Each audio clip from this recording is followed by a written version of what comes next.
Hello मेरे अच्छे दोस्तों, प्यारे भाई बहनों, कैसे हो आप लोग। मैं उम्मीद करती हूँ आप लोग ठीक और स्वस्थ होंगे। आज आप लोगों का अन्नपूर्णा रसोई में फिर से स्वागत है। आज आप लोगों के लिए ढाबा स्टाइल साग बनाने की रेसिपी लेके आई हूँ। तो ये साग बनाने के लिए मैं 4 तरह की साग ले ली हूँ। तो ये देखिए, 1.5 गड्डी के लगभग ये सरसों ले ली थी। इसे अच्छी तरह से साफ कर ली हूँ और साफ करके इस थाली में डाल दी हूँ। और 1 गड्डी के लगभग ये बथुआ ले ली थी। बथुआ भी ये इसी में साफ करके अच्छे से धो के 2-3 पानी से रख ली हूँ। और थोड़ी सी ये मेथी ले ली थी, 1 मुट्ठी के लगभग ये मेथी ले ली थी। उसे भी बढ़िया से साफ करके 3-4 पानी से इसे भी धो ली हूँ और धो के फिर इस थाली में रख ली हूँ। तो ये मेथी जो है हमारी, वो 1 मुट्ठी ही है, इसलिए कि इससे ज़्यादा अगर हम डालेंगे तो ये थोड़ा साग कड़वा होने का डर रहता है। अगर 1 मुट्ठी आप डालोगे तो इसमें इस मेथी से साग की खुशबू बहुत अच्छी होती है और खाने में भी काफ़ी स्वादिष्ट होती है। इसलिए मैं इसमें थोड़ी सी 1 मुट्ठी मेथी डाल दी हूँ। और 1 गड्डी के लगभग ये पालक है, इसे भी अच्छी तरह से साफ करके इसे भी बढ़िया से धो के फिर इस थाली में डाल दी हूँ। तो इस तरह ये हमारी 4 तरह की साग हो गई है। अब इस साग में डालने के लिए जो कुछ सामग्री तैयार की हूँ वो दिखा रही हूँ आप लोगों को। तो 1 मीडियम साइज का प्याज ले ली हूँ, उसे काट के इस प्लेट में डाल दी हूँ। और 6 से 7 ये लहसुन की कलियाँ हैं। आधा इंच अदरक का टुकड़ा है, जिसे मैं छोटा छोटा टुकड़ा करके इस प्लेट में डाल दी हूँ। और 3 हरी मिर्च है, इसे भी तोड़ के इस प्लेट में डाल दी।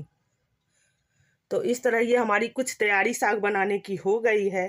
तो अब हम इसे कुकर में डाल देंगे और 3 सीटी लगा लेंगे मीडियम फ्लेम पे।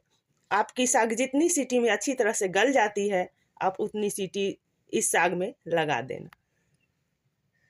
देखिए दोस्तों, इस तरह मैं ये सारा साग इस कुकर में डाल दी हूँ। अब जो मैं लहसुन, प्याज, अदरक और हरी मिर्च जो हम प्लेट में रखे हैं वो इसमें डाल दूँगी सारे चीज़ों को। और साग के साथ ये सारी चीज़ भी अच्छी तरह से पक जाएगी।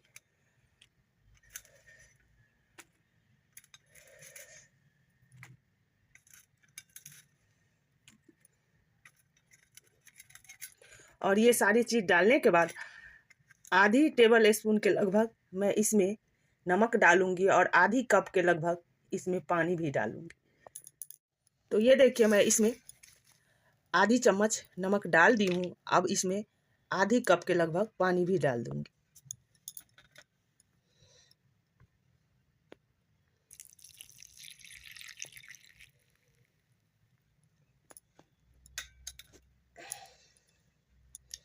तो ये सारी चीज़ डालने के बाद मैं अब इसका कुकर का ढक्कन लगा दूंगी और लगा के फिर इसे गैस पे चढ़ा दूंगी पकने के लिए। तो इस तरह जब ये हमारी साग पक जाएगी तो फिर आप लोगों को मैं दिखाऊँ।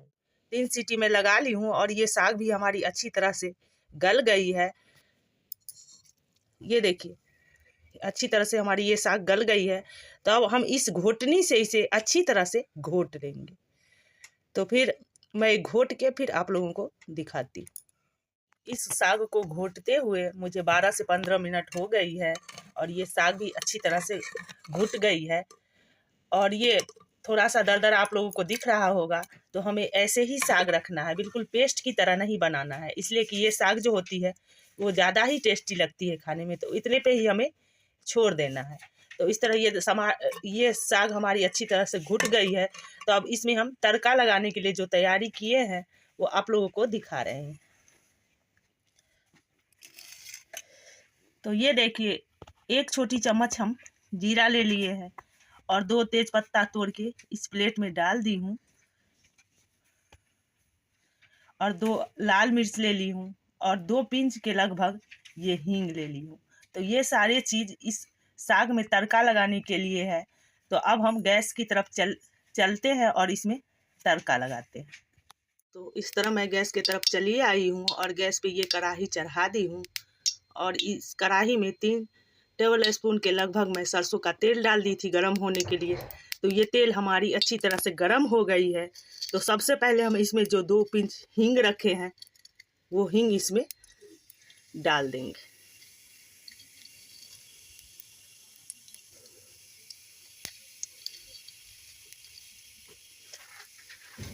और हींग डालने के बाद जो हम 2 सूखी लाल मिर्च रखे हैं वो मिर्च डाल देंगे।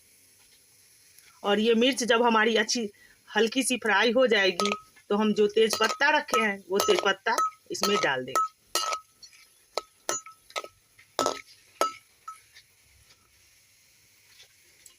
तो ये देखिए ये हमारी मिर्च हल्की सी फ्राई हो गई है। तो अब हम जो तेज पत्ता रखे हैं वो तेज पत्ता इसमें डाल देंगे और तेज पत्ता को भी फ्राई होने देंगे। तो ये तेज पत्ता भी हमारी हल्की सी फ्राई हो गई है।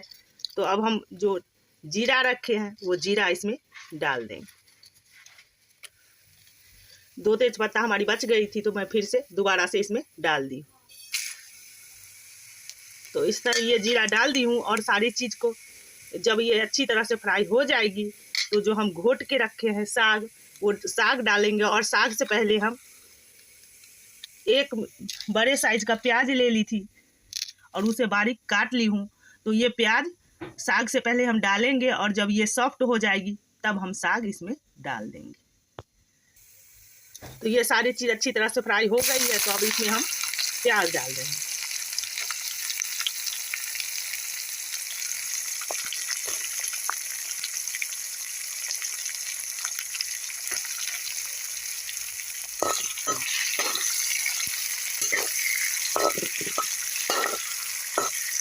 तो इसे हमें ज़्यादा नहीं फ्राई करनी है, इस प्याज को बस हल्की सी सॉफ्ट हो जाइए तभी हम इसमें साग डालेंगे।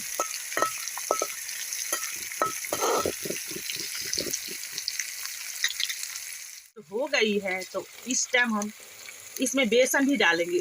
दोस्तों मैं भूल गई थी बेसन के बारे में आप लोगों को बताना, तो अभी मुझे याद आई है तो मैं इसमें बेसन ऐड कर रही हूँ। तो 2 चम्मच के लगभग मैं इसमें बेसन डाल दी हूँ और इस बेसन को मैं 1 मिनट तक इसी प्याज के साथ भून लूँगी जिससे कि इसका कच्चापन ख़त्म हो जाए।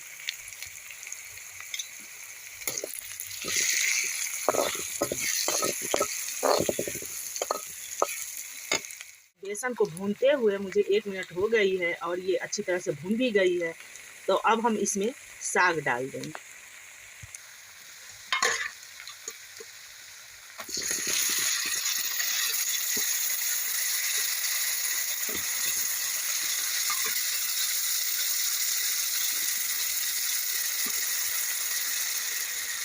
इस तरह मैं ये सारा साग इसमें डाल दी हूँ और ये साग हमारी कुछ ज़्यादा ही गाढ़ी लग रही है। तो इसी टाइम हम इसमें आधी कप के लगभग और इसमें पानी ऐड कर देंगे, इसलिए कि ये साग अभी से ही इतनी गाढ़ी है। तो 10-12 मिनट के लिए हमें लो फ्लेम पे इसे टमाटर डालने के बाद फिर से पकानी पड़ेगी। तो अभी हम इसमें पानी की मात्रा थोड़ा बढ़ा देंगे। आधा कप हम जब साग उबाल रहे थे तो उस टाइम डाले थे। तो ये देखिए आधा कप के लगभग मैं इसमें पानी डाल दी और पानी डालने के बाद एक मैं मीडियम साइज़ का टमाटर ले ली थी और उसे बारीक काट ली थी। तो वो टमाटर भी इसी टाइम हम इसमें डाल देंगे और डालने के बाद इसे अच्छी तरह से 1-2 बार हम चला लेंगे और चलाने के बाद इसे ढक्कन से ढक के 10 से 12 मिनट के लिए लो फ्लेम पे इसे पका लेंगे जिससे कि ये अच्छी तरह से चलने के बाद 1-2 बार मैं अच्छी तरह से इसे चला ली हूँ और चलाने के बाद अब इसे मैं ढक्कन से ढक रही हूँ। लेकिन इसे ढक्कन से ढक के हमें छोड़ना नहीं है, बीच बीच में हमें इसे चलाते रहना है, नहीं तो ये साग हमारी जल जाएगी। तो इस तरह फिर पका के फिर आप लोगों को लो फ्लेम पे मुझे इस साग को पकाते हुए 10 से 12 मिनट हो गई थी। तो मैं गैस ऑफ कर दी हूँ और उस कढ़ाई से इस दूसरे बर्तन में साग को रख ली हूँ और फिर से हमें एक बारी से घी और लहसुन डाल के इस साग में तड़का लगा लेना। तो ये देखिए फिर से मैं गैस के पास चली आई हूँ और इस पे एक कड़छी चढ़ा दी हूँ और इसमें 1 टेबल स्पून के लगभग देसी घी मैं डाल दी थी गरम होने के लिए। तो ये घी हमारी गरम हो रही है। तो ये देखिए ये घी हमारी गरम हो गई है। तो इसमें मैं ये 3 से 4 ये लहसुन की कलियां ले ली थी और उसे बारीक काट ली हूँ और काट के फिर इस घी में डाल दूँगी।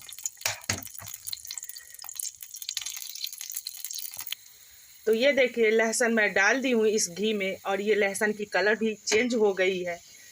और अब हम इसे उसी साग में जो हम बना के रखे हैं उसी साग में इसे डाल देंगे।